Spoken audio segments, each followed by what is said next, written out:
Há uma coisa que a gente aprende em política, que é a narrativa que se constrói contra as pessoas. Eu, se quiser vencer uma batalha, eu preciso construir uma narrativa para destruir o meu potencial inimigo. Então, o Maduro sabe qual foi a narrativa que construíram contra a Venezuela durante tanto tempo. E eu acho, companheiro Maduro, que é preciso, você sabe a narrativa que se construiu contra a Venezuela, da antidemocracia, do autoritarismo, sabe?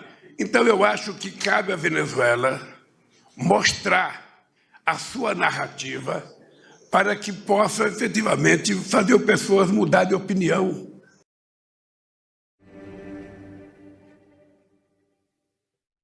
O julgamento a que estamos assistindo no STF estará, sim, nos livros de história.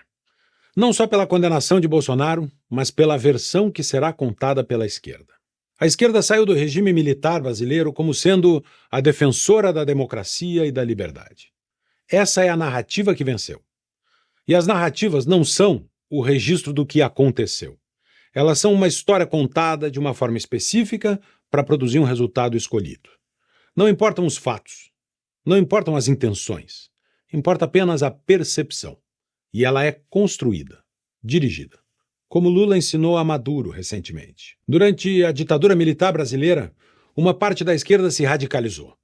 Produziu atentados terroristas, sequestros, assaltos a banco, assassinatos políticos. Gabeira disse, não queriam a democracia, queriam a ditadura do proletariado.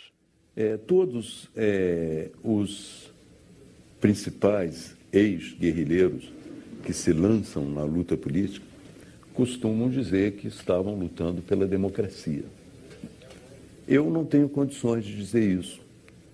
Eu estava lutando contra uma ditadura militar, mas se você examinar o programa político que nos movia naquele momento, era voltado para uma ditadura do proletariado. Mas a esquerda tomou para si o direito de escrever a narrativa. Com música, com cinema, com o apoio da classe artística e o comando das universidades. Pintou o quadro que quis. O filme 1964, Entre Armas e Livros, aqui da BP, já contou essa história.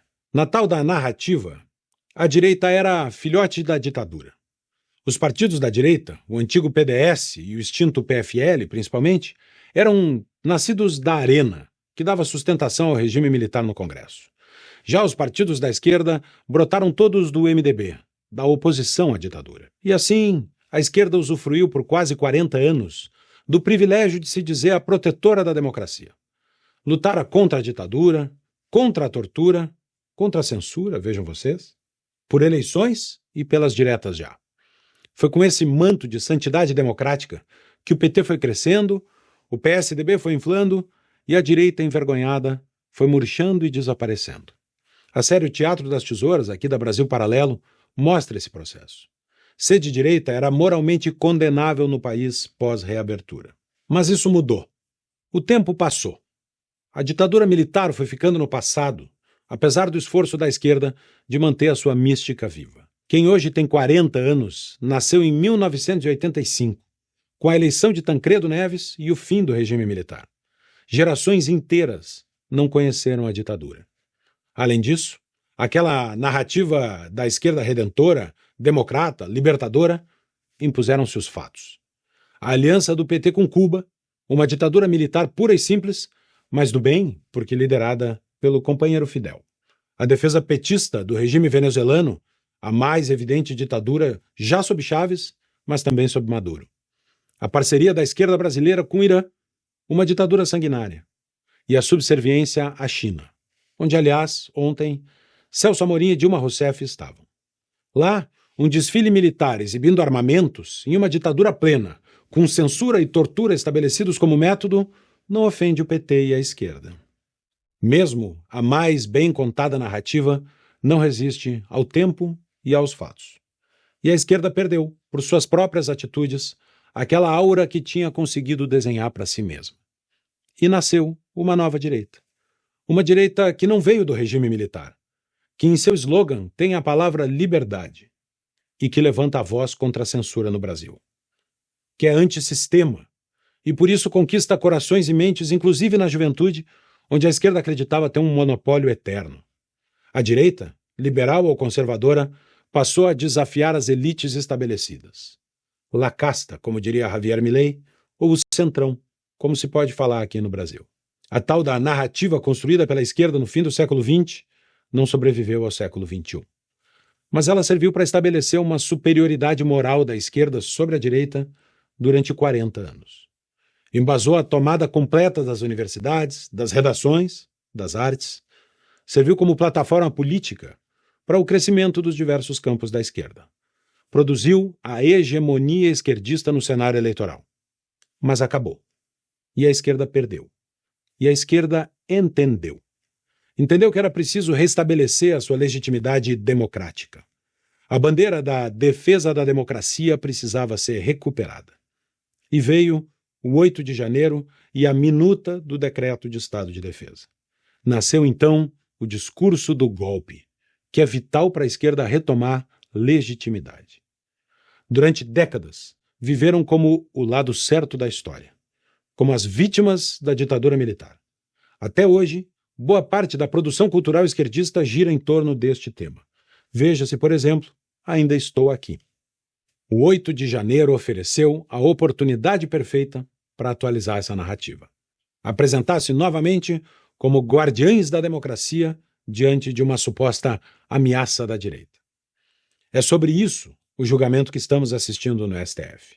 E isto é grave, porque o judiciário, nas palavras de Barroso, deixou de ser um departamento técnico para ser um poder político. E ele dá sinais do que acontecerá quando diz que a única coisa que me preocupa é o extremismo, não as visões diferentes do mundo. E acho que em breve nós vamos empurrar o extremismo para a margem da história. A esquerda quer escrever nos livros de história que em 2023 a direita tentou um golpe de Estado no Brasil, querendo restabelecer a ditadura militar. E que quem evitou isso foram as instituições dominadas pela esquerda. Portanto, a batalha não é apenas jurídica, de argumentos legais, dos documentos juntados no processo. Isso é apenas um pequeno conflito dentro da grande guerra, que é a da narrativa que está sendo construída para guiar os próximos 40 anos da política nacional. Os acontecimentos do fim de 22 e do início de 23 deram à esquerda a oportunidade de reviver esse conto. Isso nos emite um alerta triplo. Primeiro, para não sermos vítimas da manipulação. A esquerda instrumentaliza cada crise para reforçar a sua narrativa. É preciso enfrentar esse esforço de retomada da hegemonia através de uma narrativa criada apenas para ter ganhos políticos. O segundo alerta é quanto à politização do judiciário. Um processo gradual, mas grave e perigoso, que enfraquece a Constituição, as instituições e a liberdade. Mas também é um alerta para que a própria direita aprenda com os fatos. Porque se existem erros reais cometidos, além da gravidade dos mesmos, eles se tornaram combustível para que o adversário escreva a história a seu favor. O desafio, portanto, não é só disputar a narrativa, mas evitar abrir as brechas que permitam que ela se imponha.